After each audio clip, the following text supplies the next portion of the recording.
외신에 보도된 우리 모습 살펴보는 밖에서 본 한국 코너입니다. 국제문제평론가죠. 인문결연구소의 임상훈 소장 어서 오십시오. 네, 안녕하십니까. 그동안 외신은 전부 우리 올림픽으로 도배가 됐겠죠. 네, 그렇죠. 이제 좀 마무리 정리하는 그런 보도들이 있습니까?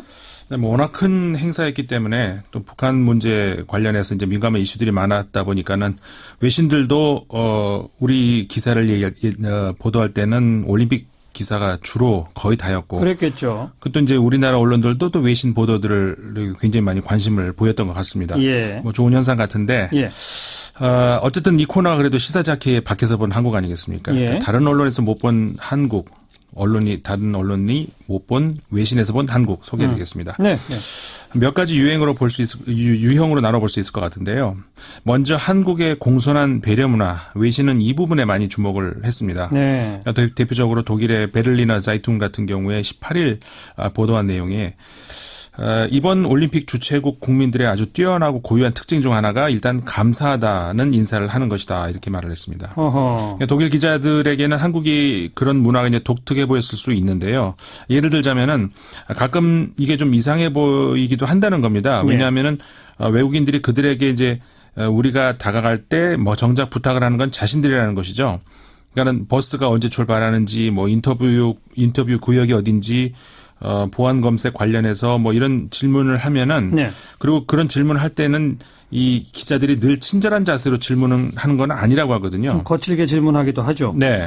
그런데 이제 이 신문도 기자들이 거의 잠을 못 자면서 취재를 하는 기자들이 많이 있다고 하면서 예. 어쨌든 이 스트레스가 높아진 상황에서 취재를 한다고 하고 그럴 경우에 이 보안 검색 같은 것에 이제 짜증을 내는 일이 많다고 하는데 네네. 그런 일은 이제 정작 자신들의 안전을 위해서임에도 불구하고 짜증을 내는데 자신들이 무례하게 됐을 때 한국 사람들 반응은 변함이 없었다. 그러니까 먼저 도와주려고 하고 심지어 한국 사람들은 손님들에게 뭔가를 해줄 수 있다는 것을 감사하게 생각한다는 겁니다. 그러니까 취재하러 어디 가려고 그러는데 보안 검색을 하니까 이런 것까지 합니까? 항해성으로 얘기해도 네. 그래도 친절하게 다 대해주더라. 네. 그게 굉장히 의아해 보였다는 건데 제가 12년 동안 외국 생활을 해봤습니다만 그때 이제 경험했던 프랑스 경우도 네. 보안, 안전, 치안 관계에서 요원들이 그렇게 친절하지가 않거든요. 무뚝뚝하죠. 네. 굉장히 무뚝뚝합니다. 네, 그러는 그 의미에서 이제 이 기회에 우리나라 경찰관들한테 참 경의를 표하고 싶은데 이 유럽이나 중국, 미국 이런 나라들 가보면은 그 경찰들이 우리나라 경찰만큼 친절하지는 않은 것 같거든요. 무뚝뚝 넘어서 무서워요. 네, 그렇습니다. 굉장히 권위적이고 그러는데 이런 경무에도 불구하고 시민들한테 친절하게 대하는 경찰들 참 감사하다는 말씀을 여기서 전하고 싶은데 어쨌든 다시 돌아와서 그 외신 기자들은 몇 가지 예를 드는데 뭔가를 문의할 때도 그렇고 심지어 휴대전화로 사진을 찍어달라고 이게 해도 찍어주고 나서는 오히려 자신들이 감사하다고 얘기를 한다는 겁니다. 찍어준 다음에 한국 사람들이. 땡큐. 네.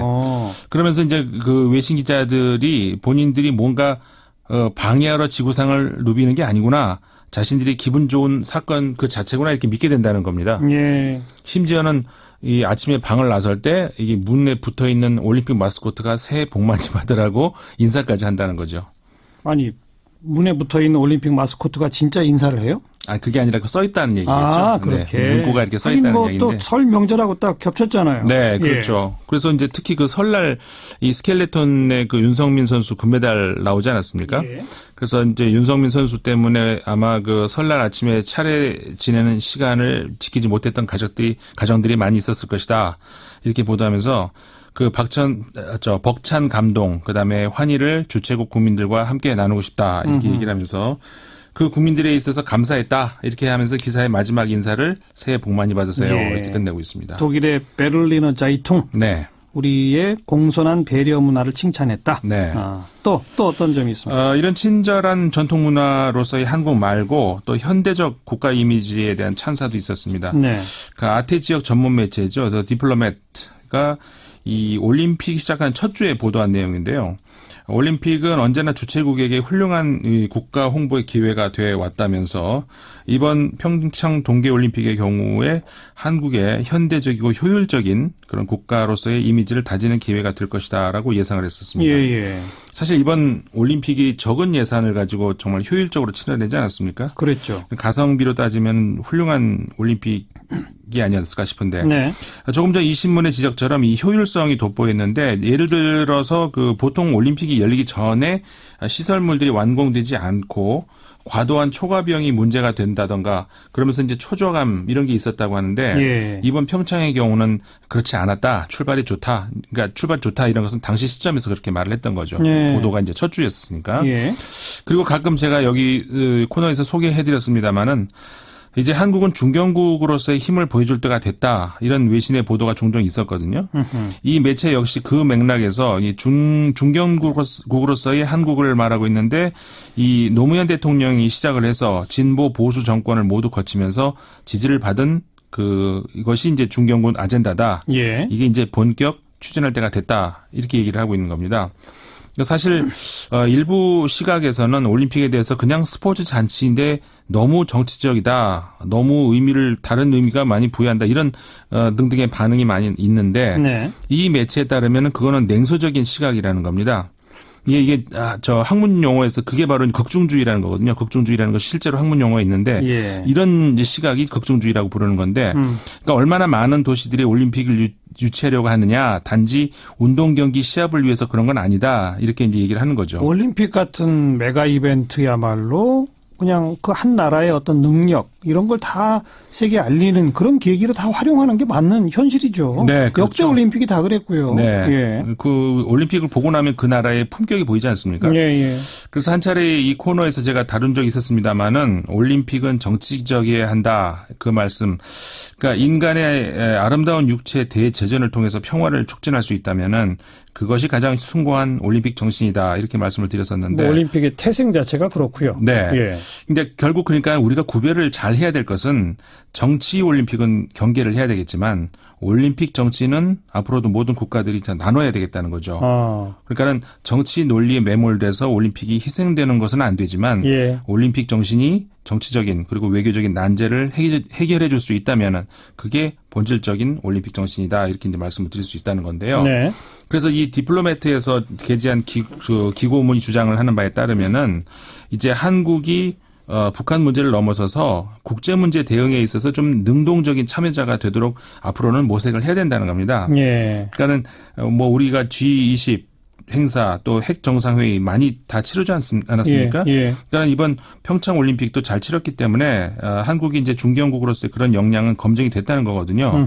그래서 이제 이런 소프트 파워 그리고 이번 올림픽에서도 검증이 됐듯이 이런 소프트 파워를 지탱할 수 있는 인프라 이런 것도 역시 한국이 내세울 강점이 있는 것이고 많다는 겁니다. 예. 그래서 이 언론도 지적하고 있는 것이 한국 산업연구원이 예상했던 그 평창올림픽이 만들어낼 수 있는 부대 효과 20조 5천억 원이라고 하는데 그러니까 나가노와 솔트레이트 시티 같은 경우에도 올림픽 전에는 별로 알려지지 않았던 곳이었는데 이 솔트레이트 시티 같은 경우에 올림픽 바로 전해의 관광 수입이 40억 달러였던 것이 10년 후에는 76억 달러로 그러니까 2배가 넘었다는 거거든요. 예. 나가노의 경우는 알파인 노르딕 스키 경기가 매년 개최되면서 아시아 스키어들이 이제 북적인다고 하고 그래서 저는 그 시설 면에서도 그렇고 이 사실 교통 인프라 면에서도 인천공항에서 평창 가는 길이 도쿄에서 나가노 가는 길보다 못하지는 않을 것 같거든요. 네. 이 기회에 강원도가 이제 아시아 겨울 스포츠의 메카로 발돋움할 수 있는 가능성도 있지 않는가 이런 생각이 들고. 네. 아무튼 이 글은 이번 평창 올림픽은 남북 관계의 잠재적인 해빙,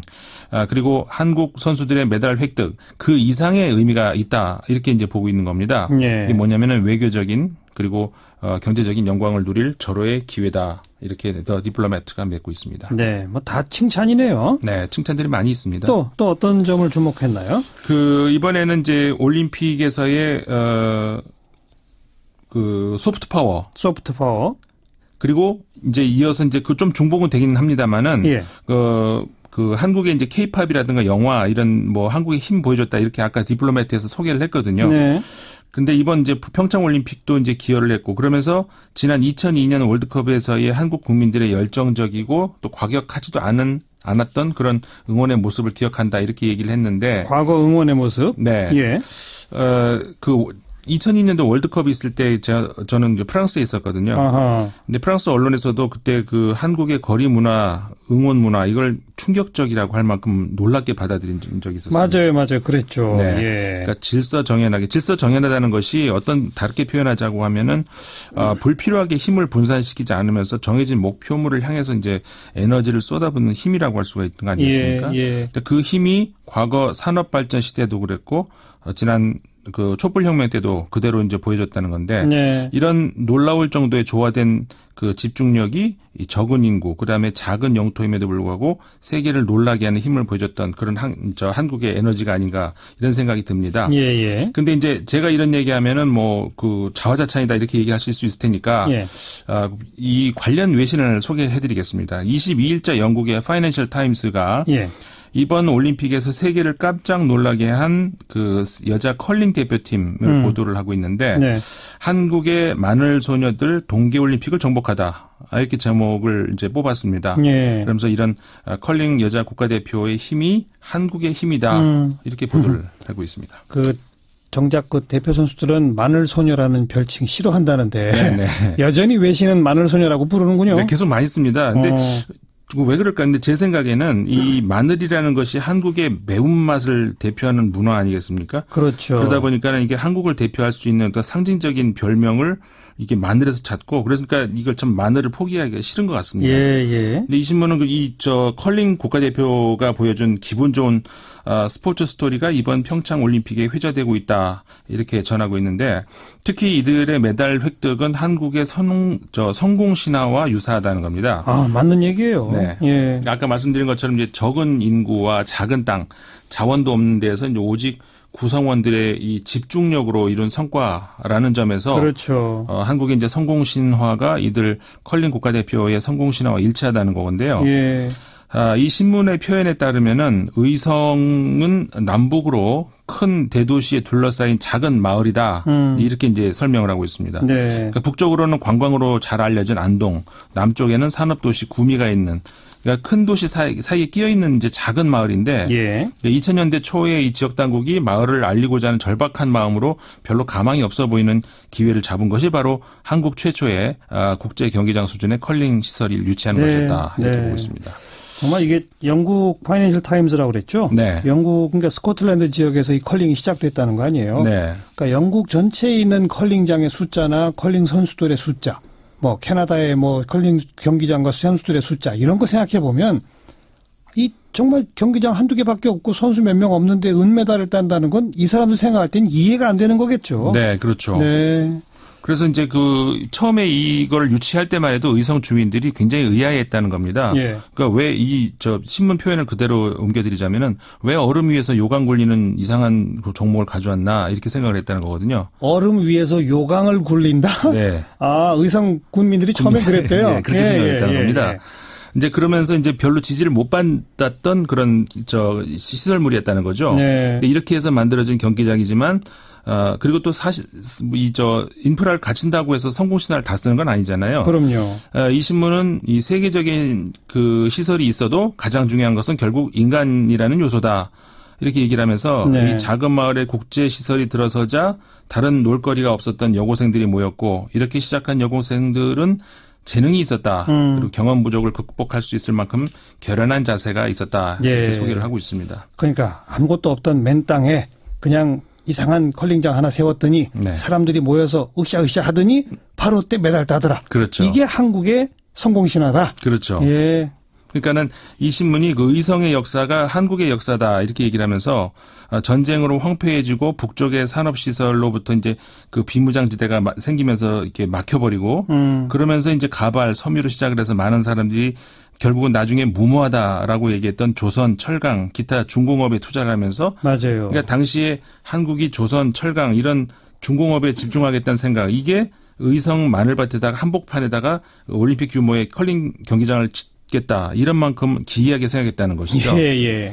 하지만 한국은 의성에서 보여줬던 것처럼 이 모험을 성공시켰고 그런 의미에서 2018년 평창 동계올림픽은 한국이 어디까지 왔는지 보여주는 것이다. 이렇게 이 신문이 소개를 했습니다. 네. 결국 이제 이 5명의 마늘 소녀죠. 한국의 DNA 표본이었다. 이렇게 이 신문은 보는 것 같습니다. 한국 DNA의 표본이다. 네. 그 파이낸셜 타임스의 기사를 쭉 지금 소개받다 보니까 진짜 그러네요. 네, 그렇죠. 굉장히 맨 땅에 뭔가 시작해서 그냥 고속도로 뭔가 이루어내는. 네. 그렇죠? 이런 일들이 독특한 잘 뽑아낸 것 같습니다. 네. 아무튼 컬링 경기가 끝나서 요즘 저는 좀 우울합니다. 볼 게 없어가지고. 자, 오늘 여기까지 수고하셨어요. 네, 감사합니다. 국제문제평론가 인문결연구소 임상훈 소장이었습니다.